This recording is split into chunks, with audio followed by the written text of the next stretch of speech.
inferno foi criado para Satanás e seus demônios. Mas você sabia que Jesus teve que ir ao inferno? Ele desceu ao inferno, ou Hades, o lugar dos perdidos e dos demoníacos. Para entender essa jornada, precisamos primeiro esclarecer o que é o inferno segundo a Bíblia. O conceito de inferno pode ser confuso, mas a Bíblia nos apresenta algumas perspectivas claras. Antes de continuar, inscreva-se neste canal e curta este vídeo. O inferno é frequentemente retratado como um lugar de trevas, separação de Deus e julgamento. Não é um lugar onde alguém gostaria de estar. No entanto, é importante notar que a Bíblia usa diferentes termos para descrever esse lugar, e cada um deles tem suas nuances. Aqui estão algumas referências bíblicas para esclarecer o assunto. Sheol. No Antigo Testamento, essa é a palavra hebraica usada para descrever o reino dos mortos. É um lugar onde todos os mortos vão, tanto justos quanto ímpios, e é uma existência sombria, um lugar de espera. Hades, no Novo Testamento, Hades é o equivalente grego de Sheol e é descrito de forma semelhante, como um lugar temporário onde as almas aguardam o julgamento final. Jesus mencionou Hades em sua parábola do rico e Lázaro,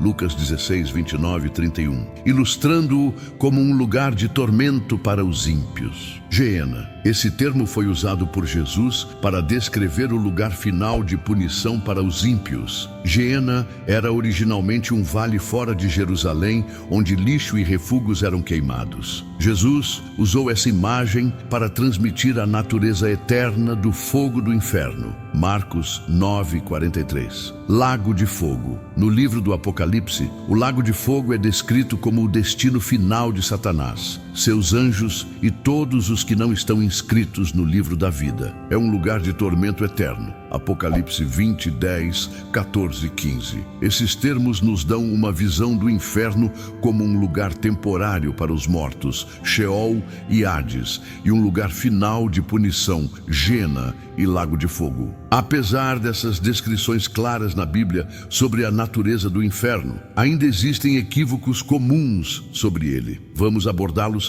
para ter uma compreensão clara. Equívocos comuns sobre o inferno. O inferno como o reino do diabo. Muitos veem o inferno como o reino do diabo, onde ele governa sobre os demônios e atormenta almas. Na realidade, o inferno é um lugar de punição para Satanás e seus seguidores. O poder de Satanás é retirado por Deus. Ele é um prisioneiro no inferno, assim como seus colaboradores humanos. A Bíblia descreve o inferno como um lugar preparado para o diabo e seus anjos. Mateus 25, 41. O inferno como um lugar de festa. Algumas pessoas brincam dizendo que o inferno será um lugar onde elas se divertirão com seus amigos. Nada poderia estar mais longe da verdade. A Bíblia descreve o inferno como um lugar de pranto e ranger de dentes. Mateus 8:12. Uma completa escuridão e separação da bondade de Deus. O conceito de purgatório. Alguns acreditam na ideia de purgatório,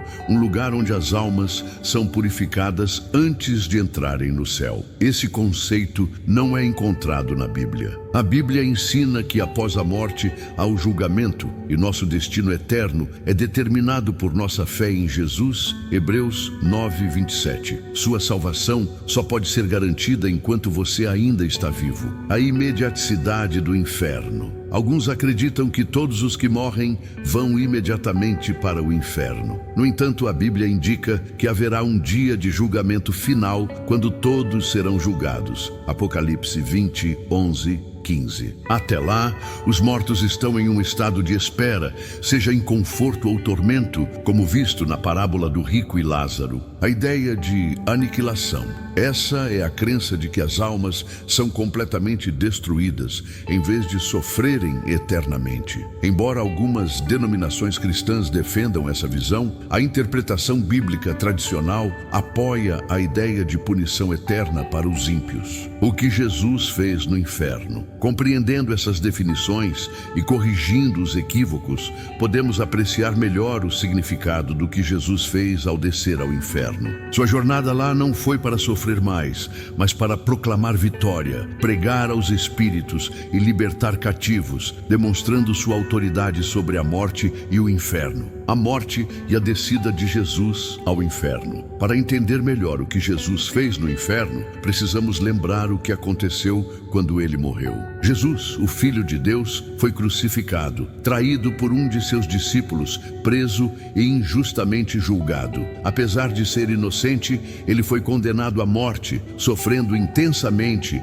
enfrentando zombarias, dores físicas e, por fim, a crucificação, uma forma brutal de execução. Após sua morte, seu corpo foi retirado da cruz e colocado em um túmulo. Esse foi um momento sombrio para seus seguidores, que estavam cheios de tristeza e confusão, sem compreender completamente que a morte de Jesus fazia parte do plano divino para a salvação da humanidade. As ações de Jesus no inferno. Aqui chegamos ao que Jesus fez no inferno e por que ele estava lá. Pregação aos espíritos. Após sua morte, Jesus desceu ao inferno, onde pregou aos espíritos em prisão, conforme 1 Pedro 3:18, 20. Esses espíritos eram aqueles que foram desobedientes nos dias de Noé. A pregação de Jesus não foi uma oferta de segunda chance, mas uma declaração de sua vitória sobre o pecado e a morte. Derrotando a morte e o pecado, a descida de Jesus ao inferno foi crucial para sua vitória sobre a morte e o pecado. Ao entrar no reino dos mortos, ele confrontou a consequência final do pecado, a própria morte. Em Apocalipse 1:18, Jesus afirma que possui as chaves da morte e do Hades, significando sua autoridade e vitória sobre os poderes da morte e do túmulo. Sua ressurreição demonstrou seu poder para vencer a morte, quebrando assim seu domínio sobre a humanidade, abrindo os portões do céu. As ações de Jesus no inferno também incluíram a abertura dos portões do céu. Antes de sua morte e ressurreição, os portões do céu estavam fechados para a humanidade devido ao pecado. Ao derrotar a morte e ressuscitar, Jesus tornou possível que os crentes entrassem no céu. Em Efésios 4, Paulo explica que Jesus levou cativos consigo, simbolizando que ele libertou as almas justas que aguardavam em Sheol ou Hades. A vitória de Jesus. A jornada de Jesus ao inferno não foi uma derrota, mas um triunfo. Ao descer ao inferno, ele demonstrou sua vitória sobre o pecado, a morte e Satanás. O inferno não pode detê-lo, e sua presença lá foi uma proclamação de seu poder e autoridade. Suas ações, como pregar aos espíritos, derrotar a morte e abrir os portões do céu, destacam a magnitude de sua vitória e a esperança que ela traz para todos os crentes. O que isso significa para nós? As ações de Jesus no inferno nos oferecem uma profunda esperança e garantia de nossa redenção. Sua descida e vitória sobre a morte significam que não precisamos mais temer a morte ou as consequências do pecado. Ao conquistar o inferno, Jesus garantiu a vida eterna para todos que creem nele. Essa salvação significa que nossos pecados são perdoados e temos a promessa de vida eterna com Deus. A vitória de Jesus nos assegura que não importa quão sombria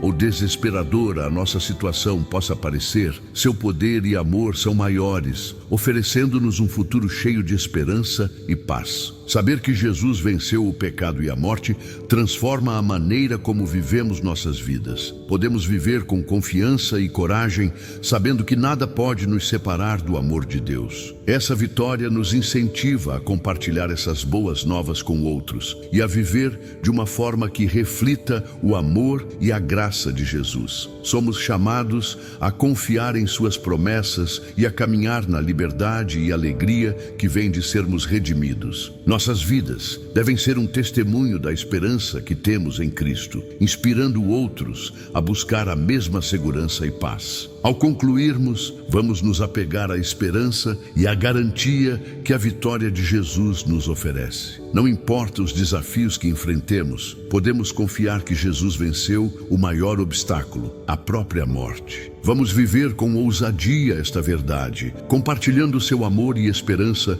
com aqueles ao nosso redor. Oremos. Querido Pai Celestial, agradecemos pelo incrível sacrifício de teu Filho Jesus. Obrigado por sua vitória sobre o pecado e a morte e pela esperança e redenção que temos através dele. Ajuda-nos a viver nossas vidas com fé e coragem, refletindo teu amor ao mundo. Fortalece-nos para compartilhar essas boas novas com outros e lembra-nos diariamente da vida eterna que temos em ti. Em nome de Jesus, oramos. Amém. Não se esqueça de apoiar este projeto do Evangelho de Jesus, inscrevendo-se neste canal e curtindo este vídeo. Compartilhe este vídeo com todos que você ama e se preocupa com a salvação deles. Que Deus te abençoe.